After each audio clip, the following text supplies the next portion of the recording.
ZMQ संस्था आणि पुढारी न्यूजच्या लस कल्याणाची या अभियानाचे परिणाम आता दिसायला सुरुवात झालेली आहे। कल्याणमध्ये लसीकरणाचा टक्का वाढलेला आहे आणि लसीकरणासंदर्भात संभ्रम असलेले अनेक पालक आता त्यांच्या मुलांचं लसीकरण करून घेण्यासाठी पुढे यायला सुरुवात झाली आहे। पाहुयात आमचा याविषयीचा विशेष रिपोर्ट।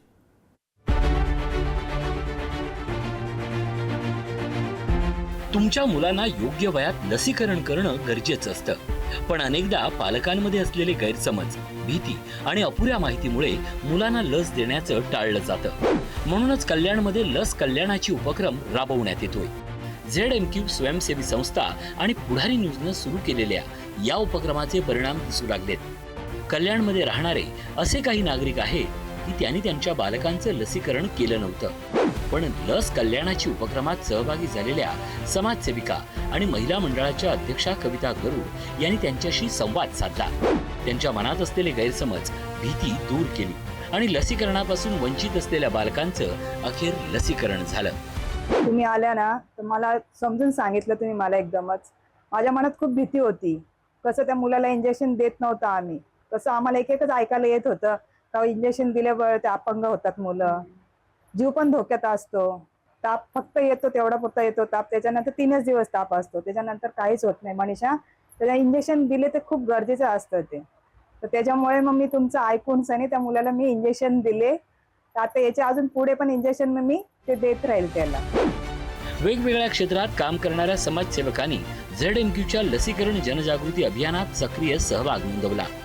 ZMQ संस्थेनं चर्चासत्र, कार्यशाळांचं आयोजन करून लसीकरण जनजागृती करण्याबाबत मार्गदर्शन केलं। त्यातून कल्याणच्या वेगवेगळ्या भागात लसीकरणाबाबत जनजागृती करण्यात आली आणि त्याचाच परिणाम म्हणून कल्याणच्या वेगवेगळ्या वस्त्यांमध्ये लसीकरणाचा टक्का वाढलाय।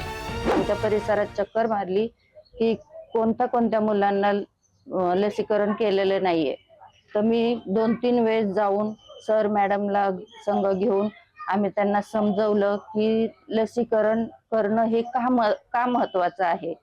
तर मग त्यांना समजून सांगितलं, थोडी त्यांना बरं वाटलं मग, आणि त्यांनी मग ती सुरुवात केली। मग आता बोलतात की तुम्ही सांगितलं तर ते खूप चांगलं झालं। ZMQ संस्थेच्या अभियानात सहभागी झालेल्या कविता गरुड यांनी पालकांच्या मनात लसीकरणाबाबत असलेले गैरसमज दूर केले। लसीकरणाचं आरोग्यासाठीचं महत्त्व आणि बालकांच्या भविष्यासाठी असलेले फायदे याची माहिती पालकांपर्यंत पोहोचवली। त्यामुळे मतपरिवर्तन झालेल्या पालकांनी मुलांचं लसीकरण करून घेतलंच आणि आता हेच पालक इतरांनाही लसीकरणाचं महत्त्व सांगतायत। या मोहिमेतील जनजागृती, संवाद आणि विश्वास या 3 घटकांवर आधारित उपक्रमामुळे कल्याण शहरात लसीकरणाचा टक्का वाढलाय। ब्युरो रिपोर्ट, पुढारी न्यूज।